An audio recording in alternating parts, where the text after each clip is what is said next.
Ya pemirsa, kewaspadaan harus terus ditingkatkan termasuk dengan orang di sekitar Anda sekalipun. Kasus tewasnya bocah SD di Bekasi tadi menjadi peringatan, bisa jadi predator anak ada di sekitar kita. Selamat pagi pemirsa, saya Jeng Misti. Kita jumpa lagi dan bersama kita akan mengungkap sejumlah misteri kejahatan dengan berbagai laporan kriminal dalam Sergap Investigasi.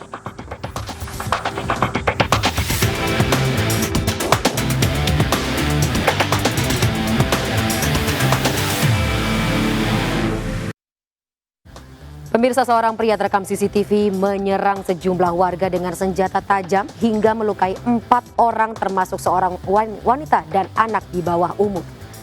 Ternyata sebelumnya tersangka juga masuk dalam daftar pencarian orang atau DPO dalam kasus pembunuhan di Cikarang.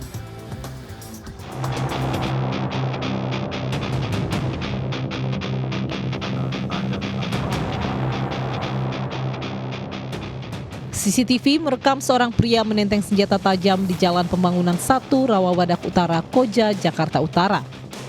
Pria yang diketahui berinisial RW langsung berlari menyerang seorang wanita yang sedang melintas hingga mengalami luka bacok di bagian punggung. Warga yang mengetahui aksi pembacokan berusaha mengejar namun gagal karena tersangka menyerang balik hingga melukai 3 orang, salah satunya anak di bawah umur. Polisi telah menangkap tersangka di tempat persembunyiannya di kawasan Gading, Jakarta Utara. Pelaku yang saat ini kita sudah tetapkan sebagai tersangka ini mau menjemput pacarnya di sekitar TKP, namun pelaku mendapat perlakuan dilempar motornya sehingga pelaku kesal. Sebelumnya tersangka juga merupakan DPO dalam kasus pembunuhan seorang petugas keamanan di kawasan Cikarang. Untuk mempertanggungjawabkan perbuatannya, tersangka diancam hukuman 13 tahun penjara. Dari Jakarta, Sofyan Firdaus, iNews melaporkan. Sementara itu, 2 wanita muda di Bau-Bau, Sulawesi Tenggara terlibat baku pukul di lapangan Merdeka. Diduga perkelahian ini dipicu saling ejek di grup WhatsApp. Rekaman video perkelahian tersebut pun viral di media sosial.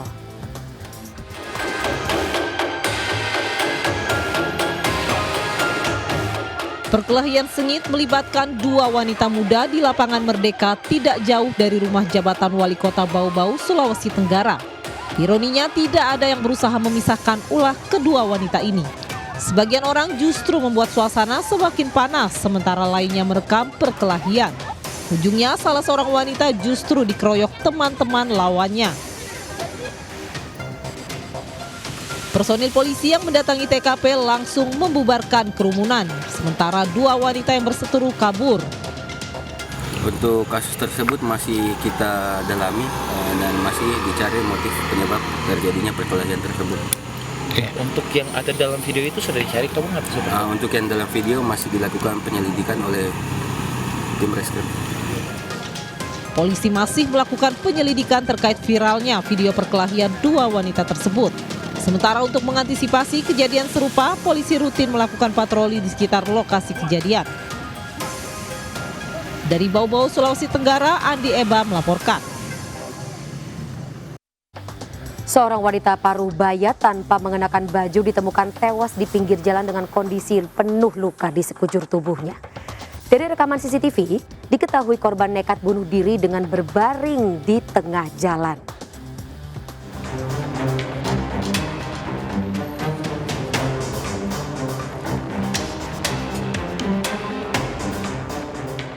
Sebuah CCTV merekam aksi seorang wanita yang melakukan aksi bunuh diri dengan berbaring di Jalan Lapangan, Kelurahan Cibubur, Kecamatan Ciracas, Jakarta Timur pada Kamis pagi. Aksi nekat ini membuat sejumlah mobil berhenti dan memilih menghindar. Korban bahkan sempat membuka baju dan kembali berbaring di tengah jalan. Diduga korban mengalami depresi hingga akhirnya tertabrak mobil yang melintas.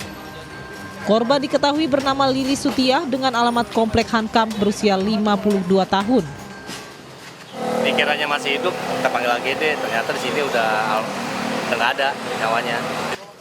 Kasus ini ditangani Polsek Metro Ciracas, Jakarta Timur. Sementara jasad korban dibawa ke Rumah Sakit Polri Kramat Jati guna kepentingan otopsi. Dari Jakarta, Rizky VI News melaporkan. Kita ke informasi lainnya pemirsa, kelompok kriminal bersenjata KKB pimpinan Undius Kogoya di Kabupaten Paniai, Papua Tengah kembali ulah. Selain membakar kendaraan, kelompok ini juga menembak mati seorang warga sipil yang berprofesi sebagai supir angkot.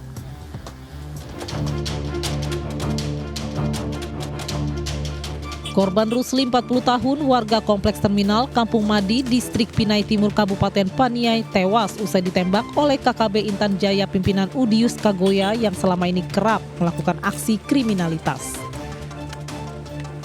Korban pertama kali ditemukan saat sekelompok masyarakat dari arah Kampung Enarotali hendak menuju Kampung Kopo, Distrik Paniai Timur, melihat satu unit mobil berada di pinggir jalan dalam kondisi terbakar. Sementara tubuh korban tersungkur di dalam mobil dan terdengar suara tembakan. Tak berselang lama terlihat anggota KKB yang berjumlah 10 orang keluar dari alang-alang sambil membawa senjata api laras panjang. Hal ini membuat warga ketakutan dan langsung berbalik ke arah Kampung Madi. Setelah KKB melakukan penembakan terhadap sopir angkutan tersebut, kemudian mobil dibakar sehingga mengakibatkan korban mengalami luka bakar, dan pada saat tim kami dari Satgas Operasi Damai Kartens melakukan olah TKP, kondisi jenazah sudah habis terbakar. Jenazah korban berhasil dievakuasi oleh Satgas Ops Damai Kartens 2024 dan Brimob Batalion C Polda Papua ke Rumah Sakit Umum Daerah Paniai.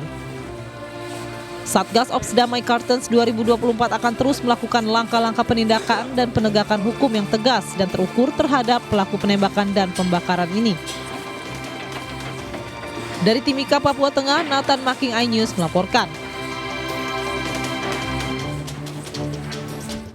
Pemirsa, seorang bandar bersama kurir narkoba digerebek tim Raja Wali Satres Narkoba Polresta Padang, Sumatera Barat. Saat penggerebekan berlangsung, pelaku sempat berusaha melarikan diri hingga terjadi adu gulat dengan polisi.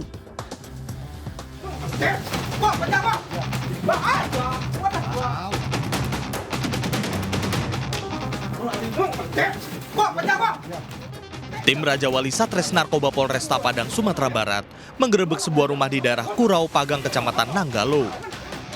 Petugas segera membekuk dua pria yang diidentifikasi sebagai bandar sabu dan kurirnya. Sempat terjadi adu gulat saat salah seorang pelaku berusaha melarikan diri. Saat penggeledahan, polisi menemukan 5 paket sabu siap edar serta peralatan lainnya. Polisi juga mengamankan sebilah samurai dari kamar pelaku. Berdasarkan informasi warga yang melapor ke polisi, rumah yang ditinggali kedua pelaku kerap dijadikan tempat transaksi serta pesta sabu.